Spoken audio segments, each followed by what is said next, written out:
And thank you to all the people that, helped. Tony, Becca, Deborah, James, Monica, Michael, I remember everyone's names, for helping me get set up this morning. And it's particularly exciting just to be the Nida Professor, to be talking about missionary translation. Let's say we could call this reversing the missionary gaze, maybe. So when I started doing this work, I never dreamed that I would be presenting this at the Nida School. So there's something very exciting about that. And maybe I'll just start by trying to relate this work to the older research I did in Faithful Renderings, and some of you read the third chapter of that book. And this is a kind of remainder of that book, of the stuff that sort of didn't fit in. And so now I'm going to try to explain how it's related. So in chapter 3, which was the chapter, I think it was called The Ghost in the Machine, and it was about the role of the Jewish convert / translator in the history of Christian translation. And the argument that I made there is that the Christian dependence on Jews or Jewish converts to Christianity for Hebrew knowledge or for insights into the Bible was something that was uncomfortable for Christians, and that one way of describing modern translation is as the exile or evacuation or the expulsion of this figure, this ambivalent figure of the Jewish convert translator from the scene of translation. And I made the argument that the expulsion of this figure continues somehow to mark modern translation. And so some of the argument was a little complicated, but the simple part of it is that if you believe that modern translation begins, even machine translation, technologies of translation begin with the dictionary and the grammar, then the first Hebrew dictionary grammar that was what was used by Luther, as opposed to Jerome, for instance, who still relied on Hebrew teachers, that is Jews or Jewish converts to Christianity, to learn Hebrew, then that first technology, the first dictionary / grammar, has a preface that says that the reason we need a dictionary is because the year of this dictionary is 1504. In 1492, the Jews were expelled from the Iberian Peninsula. We're worried that the kind of winds of expulsion are going to come over Germany as well. And because we no longer believe that we will always be living among Jews, we need a dictionary and a grammar that can substitute for the embodied knowledge of the convert. So within the very figure of modern translation, which is to say the dictionary / grammar, the expulsion of the Jews is made very manifest, and the role of the dictionary as a kind of substitute for this figure of such great ambivalence and ambiguity as the convert is made quite explicit. And there's also this more complicated argument that I think Michael somehow posted onto Canvas, which is that although conversion and translation are clearly parallel operations, on the one hand, metaphorically related in all kinds of levels, and also historically interconnected, by which I mean that the convert is often the translator is often the convert. There's also some, in some way, philosophical, rhetorical problem with the connection between conversion and translation, which is that they're actually in some ways opposites as well as being interconnected. Is there a problem with the sound, Michael? So in other words, conversion relies on the notion that the same person can be dramatically different, that you can be reborn in Christ through the act of baptism. And the suspicion that lurks within the act of conversion is that this transformation is incomplete, that the Jew somehow persists within, let's say, the circumcision persists underneath, alongside the waters of baptism. There's a kind of problem with conversion that lurks within that figure. Translation has, in some sense, the opposite problem, which is translation assumes that despite the fact that you're moving to a new medium of communication, a new language, there is some form of equivalency between the old body of language, the old text, and the new text. And the suspicion lurks within translation that the new text, the new language, is actually a new book. It's actually a new meaning and set of signification. So that translation and conversion kind of are related in this complex way of which conversion demonstrates the kind of problem of the ideology of translation, and translation demonstrates the ideology, the problematic ideology of conversion. I realize that that's a kind of complicated thought, and when I was figuring it out myself, I had to use the blackboard to figure it out. So we'll just leave it as a kind of problem that will come up again, which is how to think about translation and conversion, not only as historically connected, but as in some way logical, in some form of logical contradiction. But the new work, what I'm doing now, is to say that actually, despite the fact that I ended the chapter by saying that modern translation begins with the expulsion of the figure of the convert, who is so ambivalent and ambiguous, that modern translation clearly continues to contain the figure, to mobilize the figure of the convert in translation. And this first lecture is about how the mission to the Jews, in some sense, actually begins at the same moment that in the book I claimed it ended, and that the figure of the Jewish convert is still important in some way in modern translation studies and modern translation history, and thinking about how conversion as an aim persists even beyond this moment when you no longer need the Jew to tell you about what Hebrew is one of the things I'm working through in this lecture.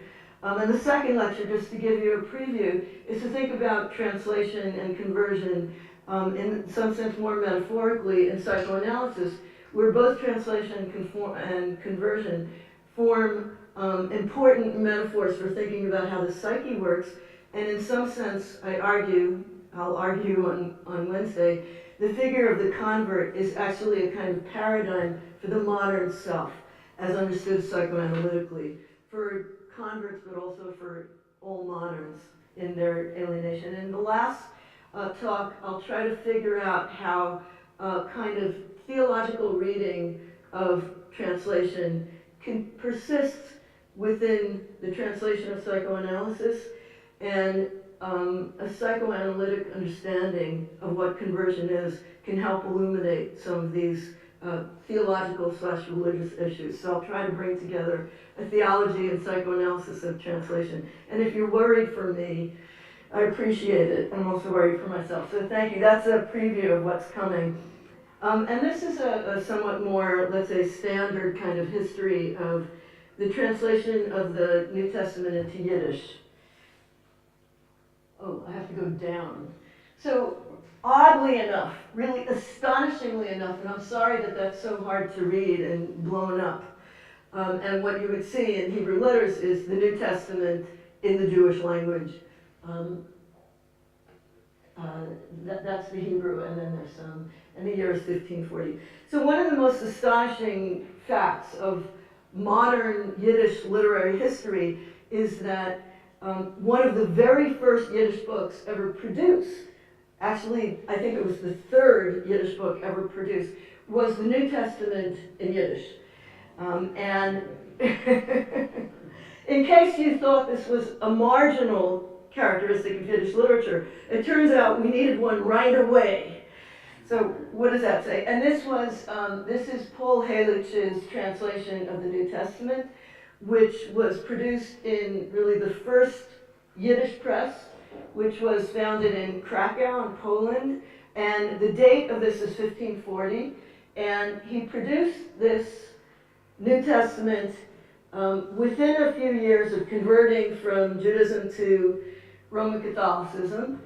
And I'm not going to talk that much about this, but if you're interested, this is a very interesting New Testament. And to put this into context, so we're talking about 1540. When was Martin Luther's New Testament translated? What? Come on, you guys. 1522. So less than 20 years after we have this great, let's say, Reformation translation of the New Testament, you get the New Testament translated into Yiddish. And as a matter of fact, this is not a coincidence, and this should not be surprising. German and Yiddish are very close languages. And if you have a German New Testament, it's a very small step to having a Yiddish New Testament. And as a matter of fact, we know perfectly well that despite the fact that Halich was supposed to be Catholic, he basically just took Luther's translation and rewrote it in Hebrew letters. And as evidence of that, and as evidence that he may not have understood the difference between Catholicism and Protestantism that well, is the fact that he put some Protestant heresies into his Catholic Yiddish translation, and he added the word "allein" in Romans 3:28. Therefore, we conclude that a man is justified by faith apart from the deeds of the law. He wrote, "by faith alone," which is the marker of Protestant translation. It's true he was a very new Christian. And Halich's, let's say, workaround, I forgot to show you my picture of Luther. This workaround, which of course we need, set the pattern of Yiddish translations of the New Testament for the next few hundred years. It was very easy for a Yiddish speaker to very quickly produce a Yiddish translation by basically taking Luther and turning him and rewriting him in Hebrew letters. And I hope that all of you know what Yiddish is. Is it clear? So if people don't understand what Yiddish is basically Middle High German. The Jews living in the Rhineland took Middle High German and wrote it in Hebrew characters. They were been writing it in Hebrew characters for about 1,000 years. Why were they writing it in Hebrew characters? Does anyone know? So that is the kind of myth that's developed around it. Basically, Jews were not living among priests, who were the only literate people in their general. They were a highly literate people who lived among illiterate German speakers. So they used the alphabet that they had, which was the Hebrew alphabet, in order to write the vernacular. It's probably not true that this was the language of secrets, although you're right that myth developed, and myths about language are important. So the most sustained efforts to proselytize Jews using Yiddish New Testament were not done in the context of Germany in the 16th, 17th, and 18th centuries, but rather in the context of the Bible societies, especially beginning with the British Bible societies, founded in 1804 in London. It occurs to me that there are probably people here who know the history of Bible societies a little better than I do, so if I'm making a terrible, egregious mistake, I don't know whether to ask you to just forgive me and tell me afterwards, or interrupt me in protest. One of those two. Those are your choices. So initially, the Bible societies were founded to serve the poor, but very quickly, they decided to serve the entire planet. And the Bible in whole and in part has been translated into, in this room you can't use this number. I say 1,000 languages, but we all know that we don't know how to count languages. God's word always everywhere. So among these 1,000 languages, let's say, and maybe it's 2,000, we have already by 1851, the Bible Society reported translations not only into Hebrew and Yiddish, but also into Judeo-Spanish, Judeo-German, Judeo-Arabic, Judeo-Persian. Bible societies also produced a number of parallel editions designed to appeal to Jews, with the Hebrew New Testament on the right and German, French, Hungarian, Italian, Russian, Polish, Turkish, English, Romanian, Portuguese, or Yiddish on the left-hand side. And aside from these Bible translations, missionaries also produced and published lots of other material, including stories about Jesus directed to Jewish children in Israel. In many respects, Jewish language translations were no different from the thousands of other Bible translations and related material produced by Bible societies. As part of the founding principle of the British and Foreign Bible Society, translations were designed to skirt doctrinal differences. Is that still true?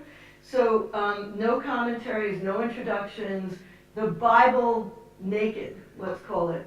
And just as in other translations directed toward non-Jews, editors and translators and publishers nevertheless found a way around the restrictions of the Bible Society, including through illustrations or covers as a way to appeal to certain audiences. That's true for Jewish as well as every other language that Bible societies work with.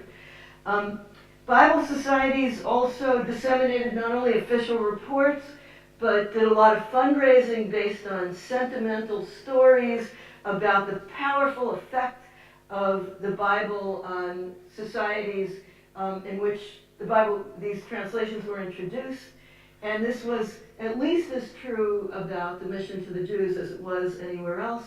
So what you get are missionary reports about, for instance, a Jewish woman describing her encounter with the Yiddish New Testament as heavenly words, which are so comforting to a widow's heart. Another report describes how a missionary approached Jewish immigrants aboard ships to America. And missionaries worked very often with Jewish immigrants as particularly, let's say, vulnerable and needy populations. And on board this ship, these Jewish immigrants were so eager to hear the Christian message and to get hold of a New Testament that they actually fought each other for the few remaining copies. For all the congruence between the global mission to Christianize the world and the specific mission to the Jews, the translations to the Jews inevitably had unique characteristics given, let's call it, the special nature of the relationship between Judaism and Christianity. Jews were particularly prized converts, as evidenced by references in Bible Society literature to the ministry of special importance, and that's only one phrase that you hear often. Jesus's brothers, lost brothers and sisters, that kind of thing. Jewish-born converts, as was true before Luther, were valued as informants and language experts, not only in the target languages of missionary publications, but also in the source languages. So they had this special role on both sides of the missionary enterprise, as experts in the source and as experts in the target language. And of course, this role has deep roots in the Christian reliance on Jewish sources. Jews were more likely, I think, than other converts to rise in the ranks of these Bible societies. And I just showed you Isaac Salkinson, who was the first Hebrew translator of both Milton and Shakespeare, as well as producing a Hebrew New Testament. Paradise Lost, Gan Eden Ha'avud, I believe it's called. His associate, Christian David Ginsburg, not his given name. David Ginsburg was his middle name. Another Russian-born convert and a Bible scholar active in the Liverpool chapter of the London Mission to the Jews, who completed Salkinson's Hebrew New Testament after his death. And this is one of the two Hebrew New Testaments that's still in general use. I mean the 19th century ones. The work of these prominent converts delighted missionaries and raised hopes that other Jews would follow. Thus, in an 1895 missionary report of the Scottish Home and Foreign Mission Record, the European distribution and circulation of tens of thousands of the Solkenson, Ginsburg, and Delitzsch Bibles was reported, and the report added that the gospel had recently been preached in a synagogue in Hungary by a Rabbi Lichtenstein. The report concluded, "Surely it is the part of the Church of Scotland to not stand idly by, but to do her part in the great ingathering that is at hand." This mission to the Jews was not only a matter of correcting the Jewish blindness toward Christ, but it was actually understood to be a gift to Israel in recognition of what Jews had given the world in the Hebrew Bible and in Jesus. The mission to the Jews was also understood to atone, and now I'm quoting the same Scottish missionary report, to atone in some measure for the errors and misdeeds of the past in the church's treatment of the Jews. The report ended with a plea for funds to help house missionaries, yet another turn in a remarkably complex economy in which Jewish gifts, the Bible and Jesus, are repaid by Christian ones, the translation of the New Testament into Jewish languages, as this repayment also corrects Jewish errors while atoning for Christian misdeeds. Let's say we're working at a particularly dense religious economy when we talk about the mission to the Jews.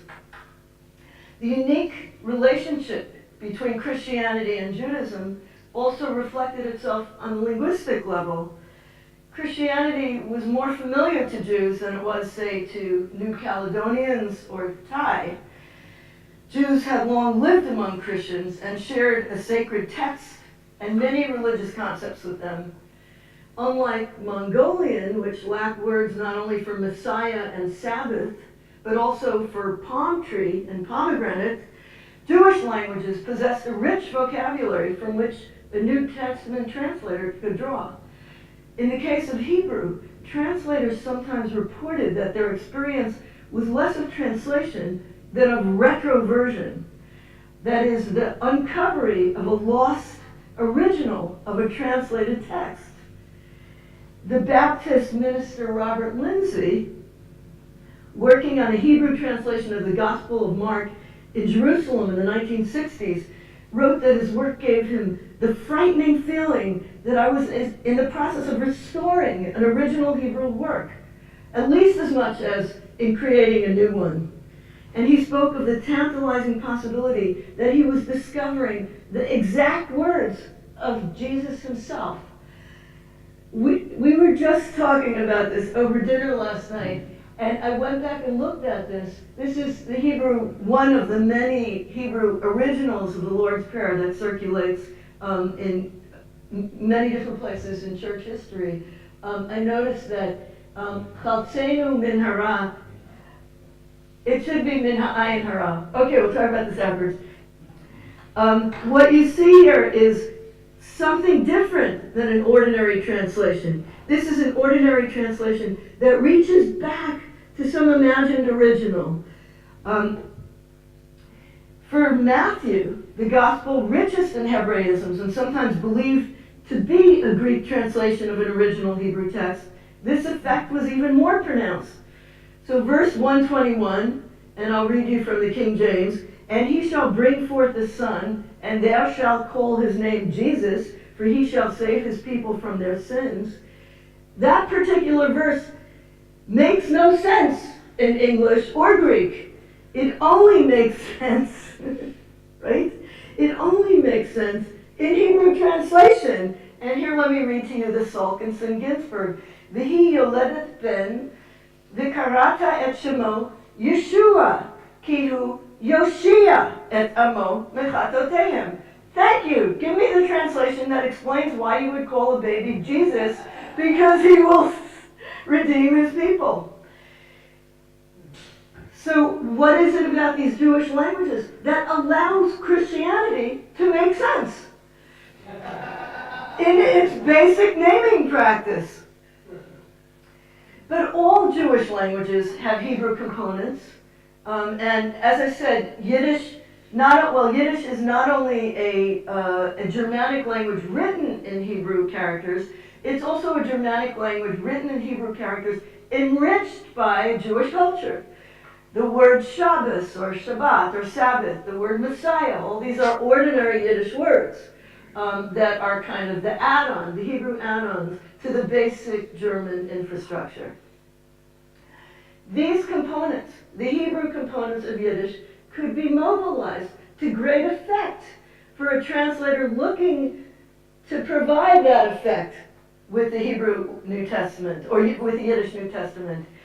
For Yiddish, this effect could only be achieved as long as translators were willing to let go of Luther and mobilize a more idiomatic, more Jewish Yiddish, one which drew more fully on its Hebrew component.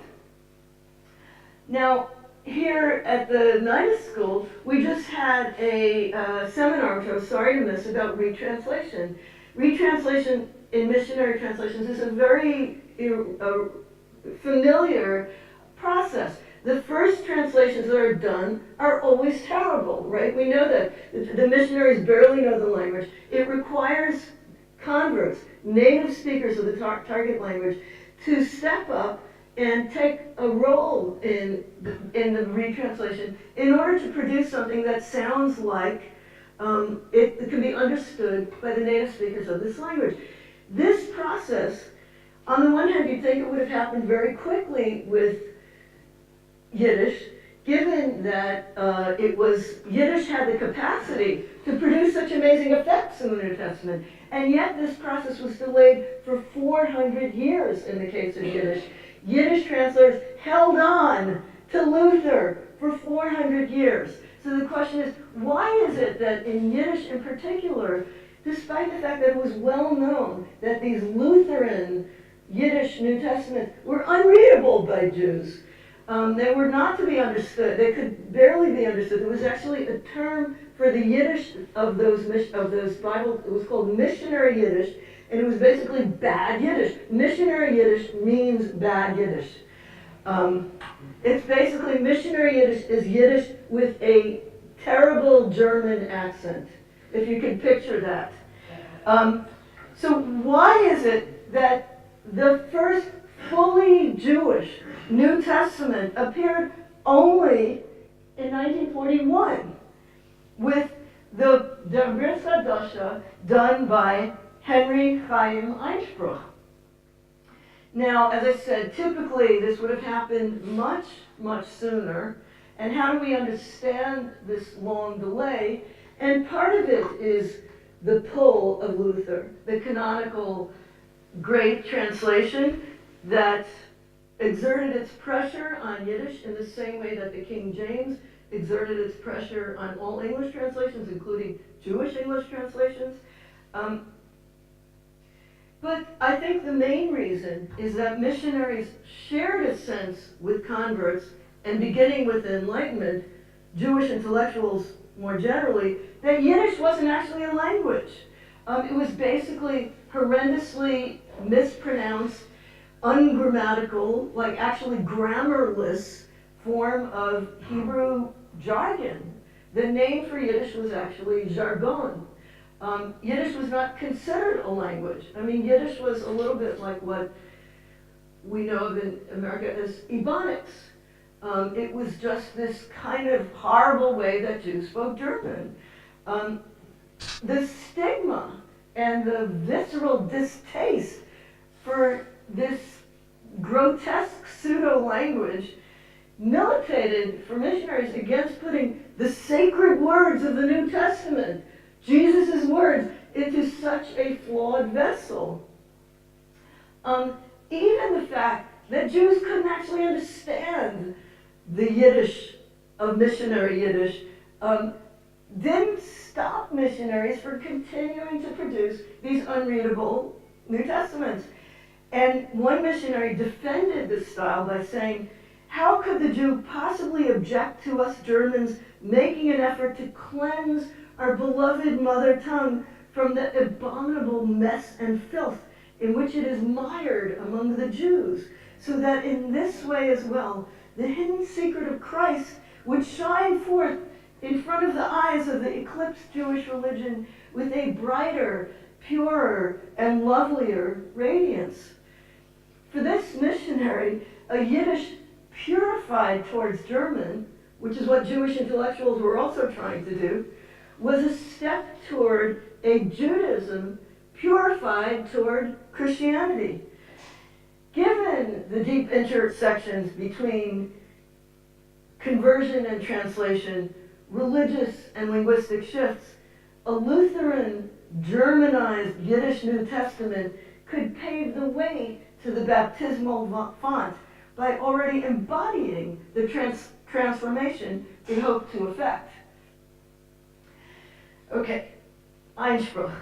The man who inaugurated the era of Yiddish retranslation of the New Testament, Henry Chaim Einspruch, was born into a Hasidic home in Poland and moved as a labor Zionist to Palestine in 1909. He emigrated to America in 1913, and he graduated from McCormick Theological Seminary in 1920. Notice I have not mentioned the date of his conversion to Christianity, and let me see if you can guess why that is.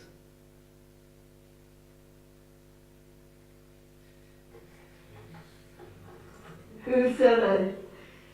Henry Einspruch did not convert to Christianity.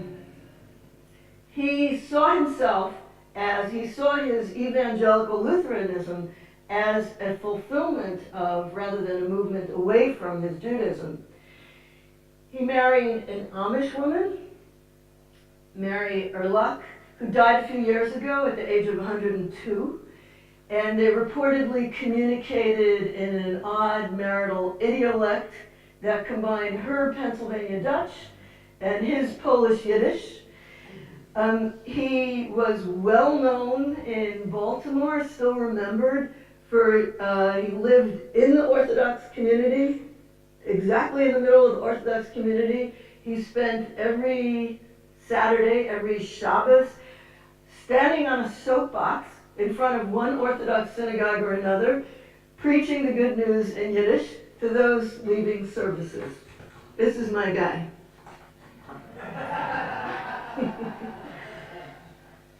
Say, despite Einspruch's affiliation, well, let's see, you gotta see this one. Let's just say this is a guy who did not convert to Christianity.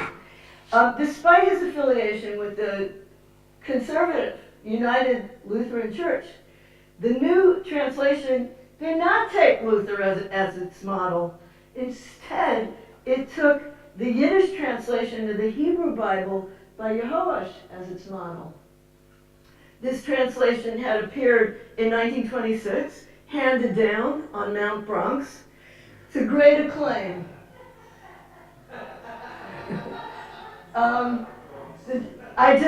By the way, this is my second giving of this talk in a month, and the first time I gave it in the Bronx, in Yiddish, at the Shalom Aleichem Cultural Center, and people were really happy about this cartoon. So, the cartoon, and maybe I won't get into it too much, but it just says in Yiddish, Endlich, wel Jiddische Kinder können nehmen ein Yiddish Wort Neuler rein. So, can you understand the Yiddish? Endlich, there's some of you who know German, you can usually understand. So, the joke, this comes from a Yiddish humor magazine, that says, finally we have the Bible in Yiddish, and what that means is finally Jews can have the Bible in a Jewish language. In other words, Yiddish is the true language. We don't know what Hebrew is. It's like some. So it's a kind of idea that the Yiddish translation recreates the giving of the Torah on Sinai, which, by the way, is what Philo said about the Septuagint, as it recreates the giving of the Torah in Alexandria as opposed to Sinai. This is a very old trope, but here it's a clear joke.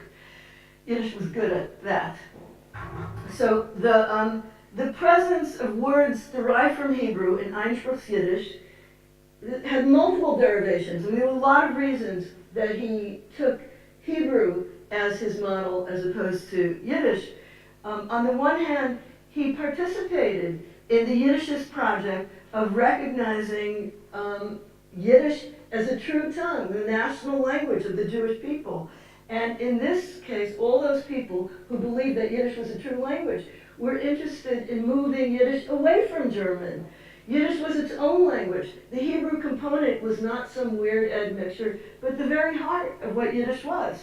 But it's also the case that believing that his Christianity was a fulfillment of, rather than an abandonment of his Jewish identity, helped him see that there was no reason to disavow Yiddish, that embracing Yiddish was a way to really turn the New Testament into a Jewish text. Fancy that. And Einspruch, in his sense of himself as what he called himself was a Hebrew Christian, was in this sense a forerunner of the strand of Messianic Judaism, which is not limited to Jews for Jesus, so they're the most famous, in which adherents proudly assert their Jewishness, and they keep their Jewish names. And in fact, it's actually rather typical of, in Jews for Jesus, for Jews, secular Jews, who discover Jesus, to take on Jewish names. Exactly the opposite of the medieval practice of abandoning a Jewish name in favor of Pablo Cristiani, not his born name. That was actually, there's quite a few Pablo Cristianities, Paul Christians. That was a particularly beloved name for Jewish converts to Christianity, I think for obvious reasons. So Einspruch's casting of the New Testament as a deeply Jewish book contrasted sharply with even the New Testament translations that came right before him, which were generally the late 19th century translations. The 19th century was a particularly a moment of growth for Yiddish translation. So the most widely circulated Yiddish New Testament was by Mordechai Shmuel Bergman, Habritza Chadasha, das Neue Testament, which, just like the first one, Halish, stays very close to Luther. Bergman's disciples address Jesus as Lehrer or Meister, which closely follows Luther's also Herr. The title for Bergman's Book of Acts following Luther is the Apostelgeschichte. Einspruch's, can you read Hebrew? So the difference between the Apostelgeschichte and Die Meisim from the Shlichim. This is the Book of Acts for Einspruch. These are Hebrew-derived terms. Maisa is a perfectly normal Yiddish word that just means story. Shlichim is messengers. Also, the Chabad emissaries, they're Shlichim. So this is a perfectly normal Jewish phrase. If you say to a Jew, the Apostelgeschichte, a book of apostles, a book of the Acts of the Apostles, are like, what is that? That does not sound Jewish. Let's say their Jewish hackles rise when they hear the word apostle. It is not a Jewish word. This, on the other hand, completely communicates to Jews in their own language. Einspruch's disciples call Jesus Rebbe. And the Book of Acts, as I said, is a title with not only Jewish but Hasidic resonances. Where Jesus at the Last Supper for Bergman took bread and blessed it, as the King James also has it, Einspruch's Yeshua makes a bracha over the matzah. And the brachas, they understood the Jewish connotations of that, maybe not so much. The 7 angels in the book of Revelation blow 7 trumpets on Judgment Day. Einspruch's angels are apparently Jewish because they blow 7 shofars. Even Einspruch's Hebraisms are more idiomatic than the Solkenson Ginsburg. When Jesus comes to fulfill the Torah in Matthew 5, the Hebrew has Limal Ota Torah, while Einspruch is more faithful to Jewish idiom in having Jesus Mekayim the Torah. That's how you say in ordinary Hebrew to fulfill the law, to just be observant. In these, and it just means he was an observant Jew. Jesus was an observant Jew. That's what Einspruch is saying. And these and other decisions, Einspruch was reflecting not only on linguistic or exegetical issues, but ultimately also on the relationship between Jews and Christians, Judaism and Christianity. But this lack of sympathetic resonance between the New Testament and Jewish culture, I'm sorry, that's a little bit of a non sequitur. I must have taken something out. Let's just say that along with these resonances that are available between Judaism and Christianity, between Jewish languages and Christian languages, even between Jews and Christians, between Jews and Jesus, there are also, let's say, dissonances. And these dissonances are not only about the, let's say, somewhat unfortunate history of Jewish-Christian relations after the closing of the New Testament. They're already embedded in the text. For all the heimishness, heimishness, is that a word that can be understood in English? For all the heimishness of a Yiddish-speaking Jesus, there are certain issues that are hard to get around, let us say. And let's say that the Gospel of John is a little challenging to Jewish ears. And neither Salkinson-Ginsburg nor Einspruch can do very much to render John's reports about the Jews, whether you call them Hayehudim or Yidden, or you call them Judeans, which somehow is supposed to help, these people, these horrible people who were persecuting Jesus, it's hard to make that palatable to Jewish ears. But if the Yiddish Gospel of John posed the challenge of attracting Jewish readers, it did have a virtue, which was that in some sense it reflected the translator's, convert's own charged circumstances. The notion that Judaism and Christianity are siblings or even twins battling before their birth, right, in Rebecca's womb, according to Jewish Bible commentary, has deep roots not only in rabbinic sources but also in patristic sources. But with the parting of the ways, this sibling rivalry became largely metaphorical, except, that is, for Jewish converts to Christianity. For Einspruch, the son of a Sanzer Chassid, the adoption of Christianity brought him into open conflict with actual kin, friends, former friends, comrades, parents, colleagues, certainly neighbors. And after his time at the seminary, as I said, Einspruch chose to live among Jews, taking up residence in the very heart of Baltimore's Orthodox neighborhood. Apparently he reveled in his proximity to Jews, even while, let's say, no doubt, if we can picture the reception that Einspruch received, also absorbing their abuse. The book of John, in which the Jews cruelly persecute a good Jewish man whose only crime is that he yearns to redeem their souls, may have been an expression of Einspruch's experience of Christianity and Judaism, rather than a challenge in his ability to attract Jewish readers. Okay. There we go. I'll let you read that for a second. So it's... just in case it wasn't clear what we were talking about. And that's so that you listen to me for another minute. So it's actually not John, but Paul, that poses the greatest challenge for Jewish Christian translators of the New Testament. And Martin Buber pointed out that Paul's theology rests heavily on a prior Greek mistranslation, or let's say tendentious translation, that's into the Septuagint. You can't blame it on Christians, in which the Hebrew word Torah, which means everything, is rendered in the Greek as nomos, which is usually translated into English as law.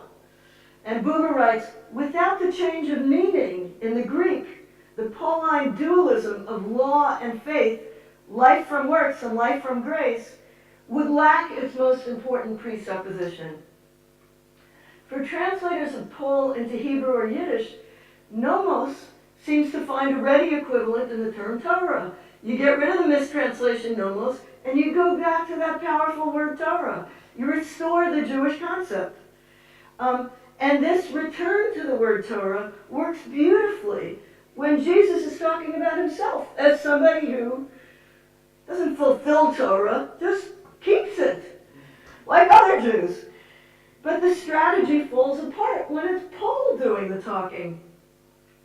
Paul's theology sets itself up not as the keeping of the Torah, the fulfillment of it, whatever that means, but rather the victory over the law. And it's only that narrower term that allows Paul to see nomos as something so unpleasant that humans need to be rescued from it. Translation history, it turns out, is not so easily reversed. Once a community of interpretation has been built on it, an entire religion has been built on it. When Paul's third letter to the Galatians assures his readers that Christ redeemed them from the curse of the law, the Hebrew and Yiddish translation renders Paul not less, but rather more difficult to swallow for his Jewish, if not his Galatian readers. As whoever the Galatians were, Galicianer, as we say in Yiddish, as Einspruch renders this pivotal theological claim, Mashiach hat uns ausgeleitet von der Klolle, von der Teure. Salkinson Ginsburg, for those of you who speak Hebrew, HaMashiach pada et nafshenu mekilalat haTorah. Let me translate into Yinglish, which I hope some of you know. Mashiach saved us from the curse of the Torah. Unlike the promise that Christ redeemed us from the curse of the law, this sentence makes no Jewish sense, combining recognizably Jewish terms in ways that their internal Jewish significations rule out. There's no such thing as the curse of the Torah. The Torah is the tree of life. It's not the law. What might we mean by this curse? Such ostensible recovery projects as Einspruch's Yiddish version of Galatians 3 may have attempted to demonstrate how embedded Pauline Christianity was within Jewish sources, but its more immediate effect is to render visible the chasm that separates Paul from the world of rabbinic values. Missionary translators thus had a double task: to mobilize the closeness of Judaism and Christianity where it existed, while sidestepping those places in which Judaism and Christianity, Jews and Christians, had gone their radically separate ways. Is that even readable?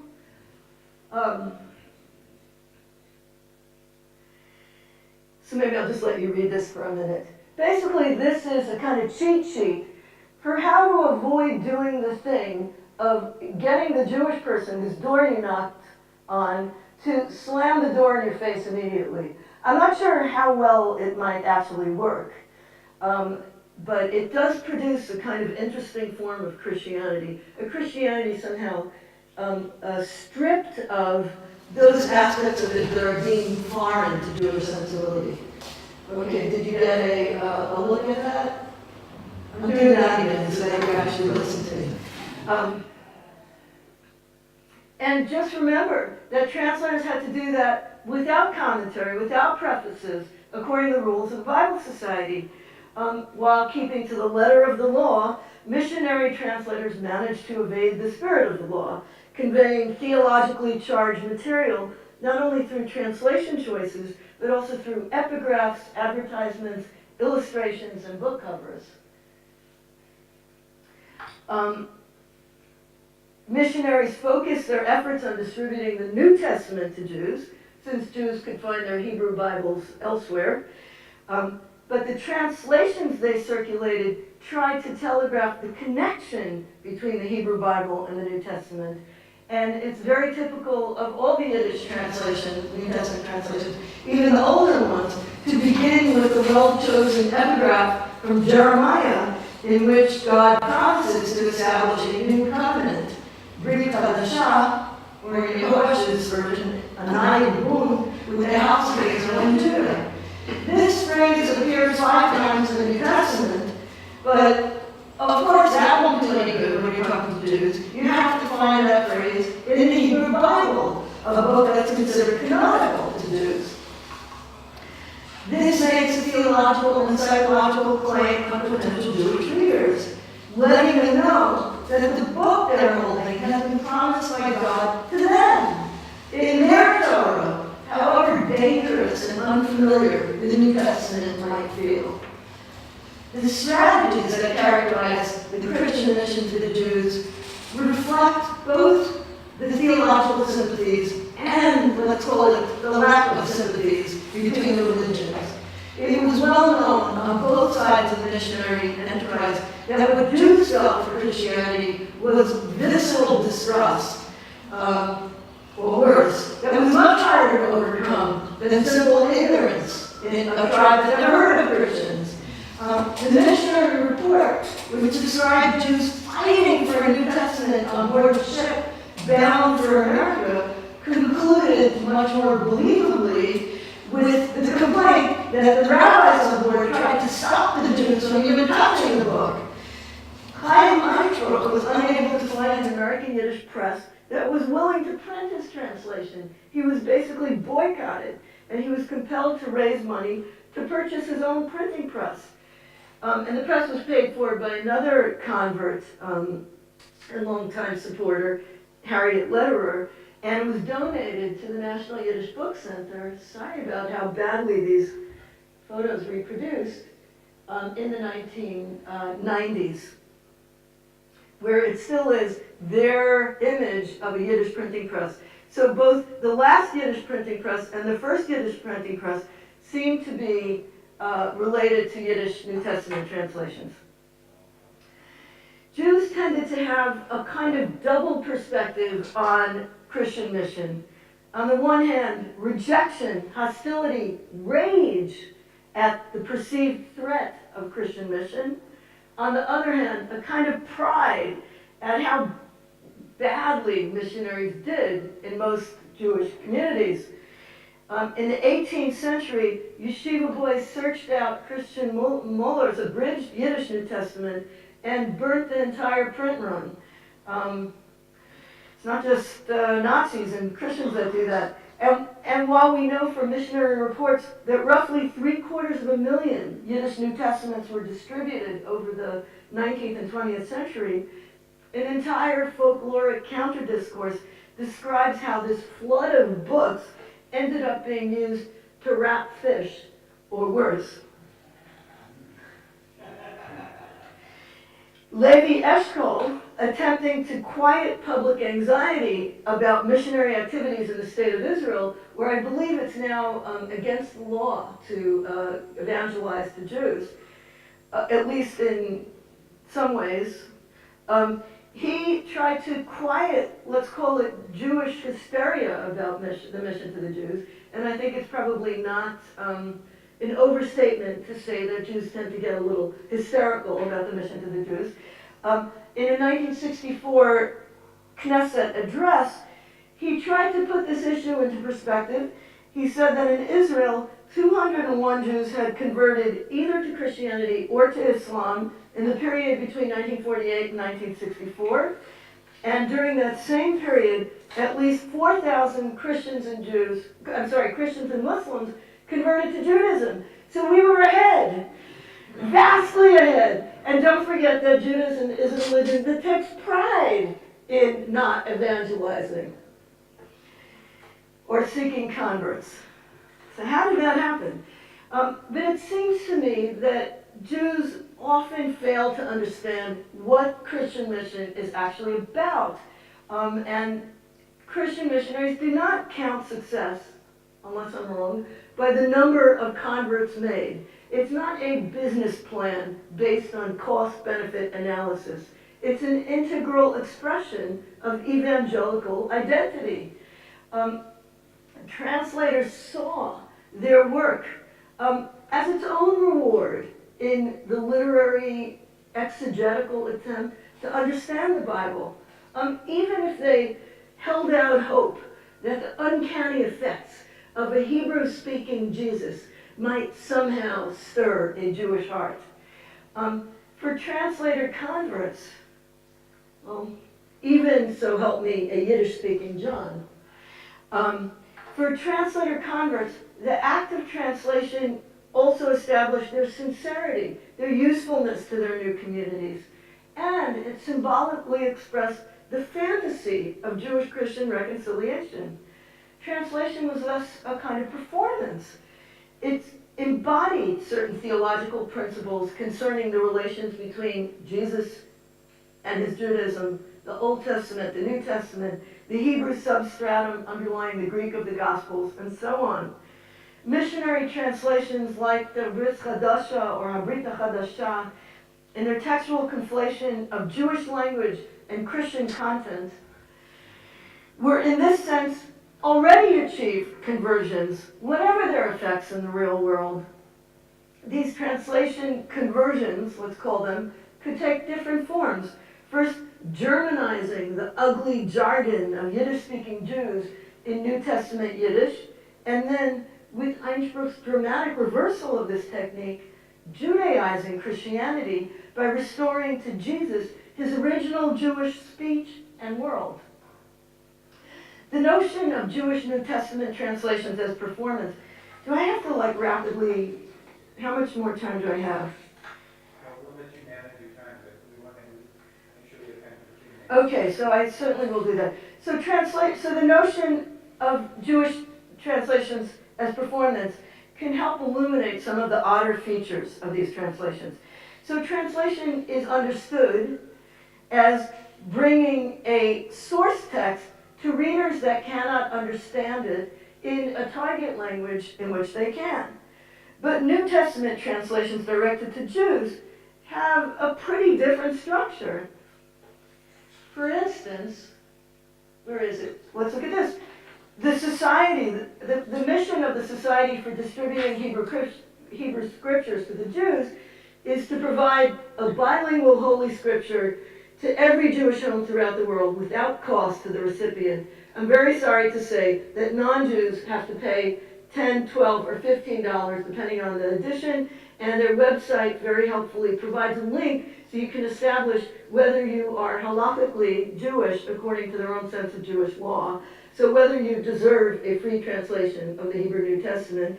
And one of the great joys of this research, along with the fact that I get to spend this time in Italy, is that my research material is often free, particularly directed at me. This is the kind of benefit I get from having suffered through a Jewish childhood.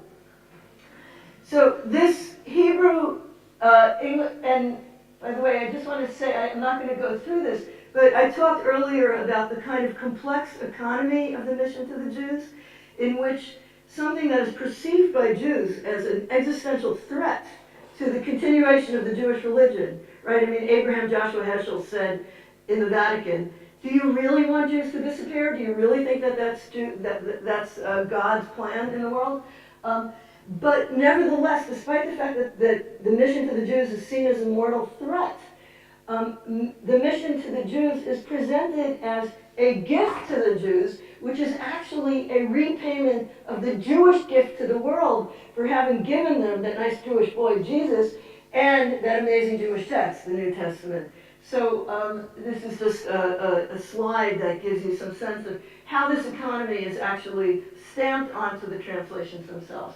But just to get back to this, so what kind of text we have here? On the right, you have the Solkenson-Ginsburg Hebrew New Testament, which is 19th century. On the left, you have the King James. This is presently distributed to Jews for free. If this is a translation, what is a translation of? Where's the original? Where's the translation? I would say that the Hebrew masquerades as a kind of source language, whereas it's actually 200, when is 1604? It's 250 years later than the King James. So which is the translation and which is the original? In other words, this particular translation, they're both translations, is designed to kind of masquerade as an original and a translation in a way that communicates to Jews. Let's say, what is the Hebrew communicating to Jews? If they need the King James of the New Testament, as American Jews, I would say, tend to, having sent my kid to a Hebrew school, then what is the Hebrew doing there? The Hebrew does not signify in terms of the Jew needs the Hebrew to understand a Hebrew translation of the Greek New Testament. The Hebrew is there to communicate Jewishness, sacredness, canonicity, familiarity, everything that's needed to overcome that. Christianity, otherness, and threat, mortal threat, which is what Jews associate with the New Testament. And by placing the Hebrew text on the right-hand side, which is where an original would be, and by having the book open up as the way a Hebrew book would open up from right to left, the SDHS hints that the Hebrew is the original. They never say it. And the English or Yiddish or Hungarian is a translation. Although both are translations, a fact that is somewhat disguised in this particular missionary publication. Now, art designers also participated in the project of communicating to Jewish readers and fashioning books designed to look more like a traditional Jewish book that would fit right at home on a Jewish bookshelf than, God forbid, a New Testament. So I already showed you a picture of this. This is the cover of the Brit Hadasha, and that when you take off the paper cover, you see a kind of blood red leather binding, which is standard for sacred books, and which is one way it fits into a Jewish bookshelf. This obviously features a Star of David on the cover. It's lavishly illustrated with artwork taken without attribution, and I'm sure without pay or permission, from the instantly recognizable work of the Jewish artist and illustrator Ephraim Moses Lillian.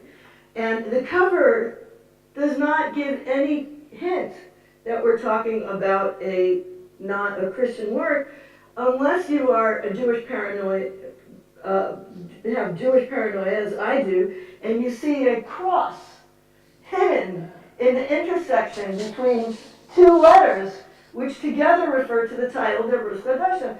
Right? I mean, what New Testament doesn't have a cross? This one has it, but it's hidden within the intersection of two, if I'm not entirely paranoid, of two Hebrew letters, so that it's not two wooden beams that cross, but, two primary signifiers of Jewishness. And these methods of indirection and concealment are everywhere in the mission to the Jews. And it's only fair to call these methods deceptive. For instance, translators they wrote prefaces in which Jewish readers are addressed in the first person plural, we Jews, as a way of disguising the fact that they were also Christian. In the case of Einspruch's illustrated second edition, these images served the function of conflating Jewish and Christian ideas and images, expressing his desire to reconcile Jesus with his Jewish family, and perhaps also to reconcile his own Jewish past and his Christian present and future. Lillian painted a lot of different images. He was famous for being Zionist. This is a postcard from the 5th Zionist Congress. He also did a lot of images of biblical images. But the publishers of the second edition of Chaim Einspruch's New Testament ignored images that could describe life in Palestine, first century Palestine, in other words, Jesus' Palestine, and they chose rather from Lillian's representation of traditional Jewish iconography, especially images of traditional Jews. Here's the letter to the Hebrews, the brief to the Eden. And if you want to know what the Jews look like, there they are. Apparently that's who Paul was writing to. In the case of Matthew, the book of Matthew, which is, of course, the beginning of the New Testament, we have a rendering of a pious old Jewish man wearing a yarmulke, wrapped in a tallis, reading a sefer. A sefer is the Hebrew word for a sacred book, by candlelight. And it's a visual echo of the word sefer in the first line. Das ist das Sefer von dem Yichus from Yeshua HaMashiach. So he's reading the sefer that is mentioned in the book of Matthew.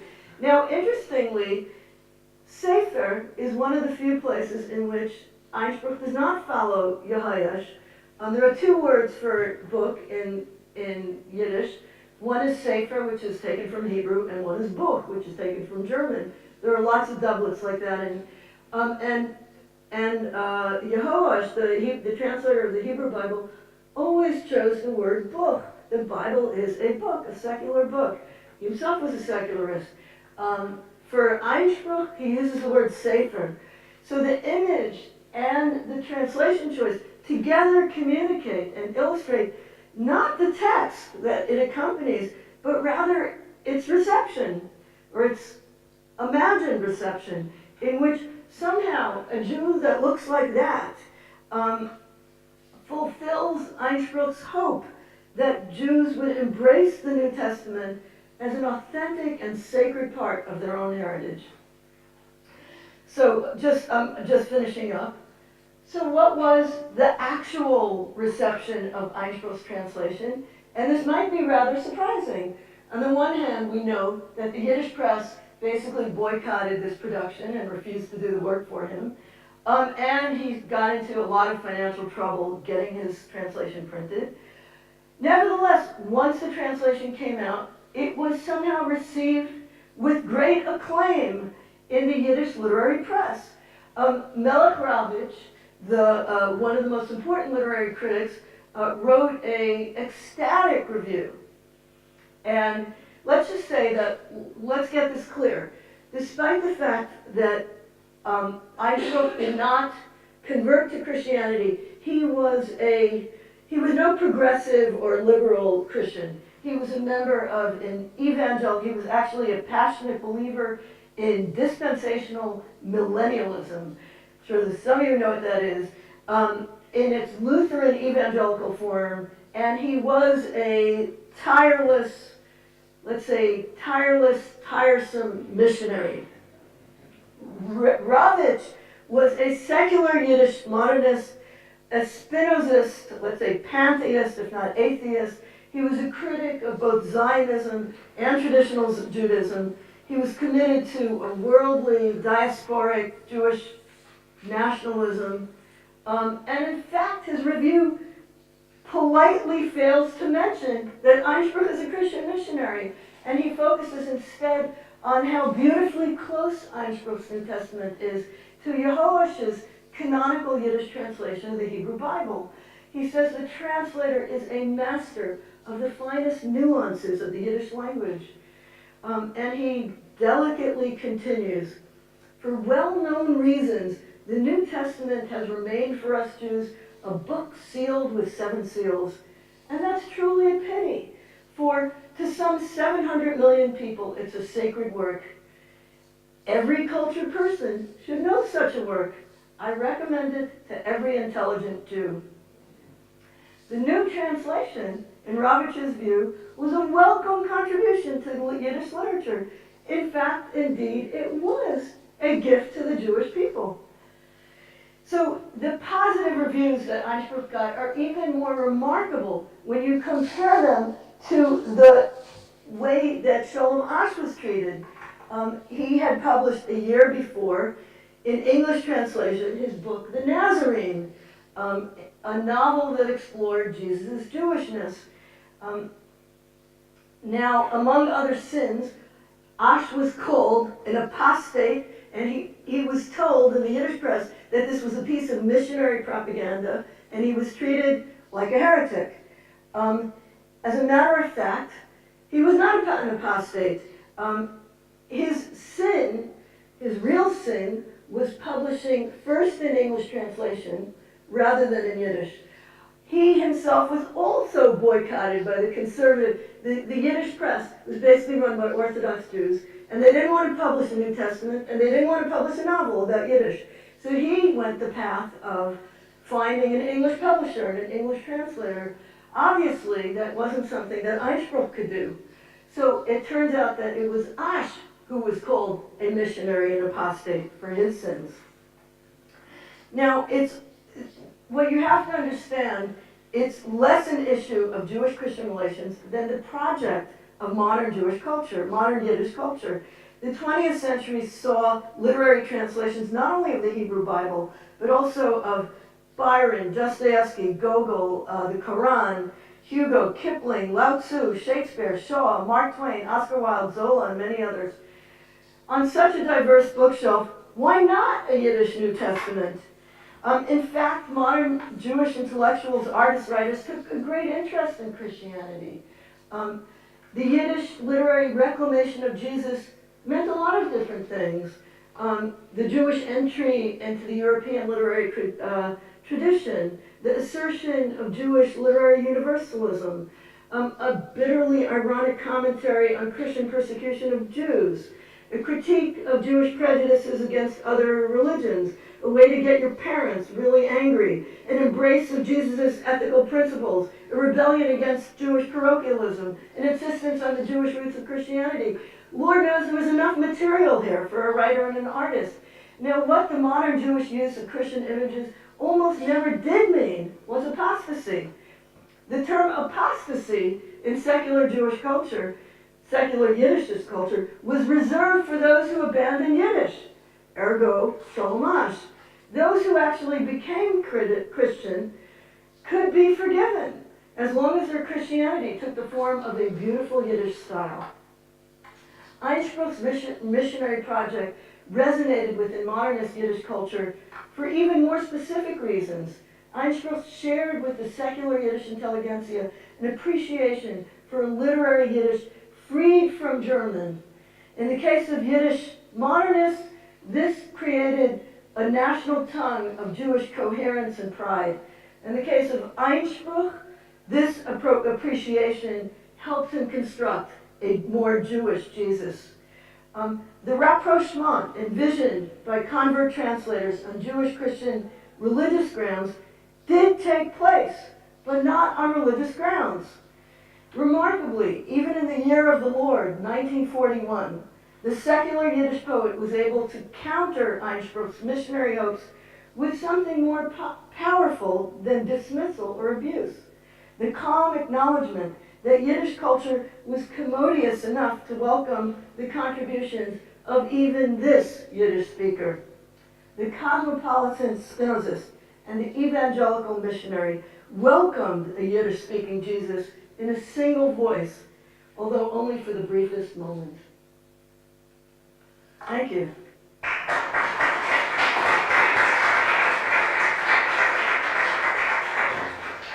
Oh, can I add one more thing? I know I've gone on way too long. So I meant to say this before, but I want to dedicate this session to the memory of two great Hebrew translators and critics that we lost just in the last few days. Hannah Bloch, who translated the Song of Songs with Ariel Bloch, an amazing translation, who died on Thursday night. And Alan Mintz, who died suddenly Saturday night, and who worked on the translations of Avnon, Shai Avnon, the modern Hebrew writer. And it's a very small world of people, and having lost two who work in this field, and having lost two such giants who were both also personal friends, was a real blow that I've been absorbing. So thank you for that.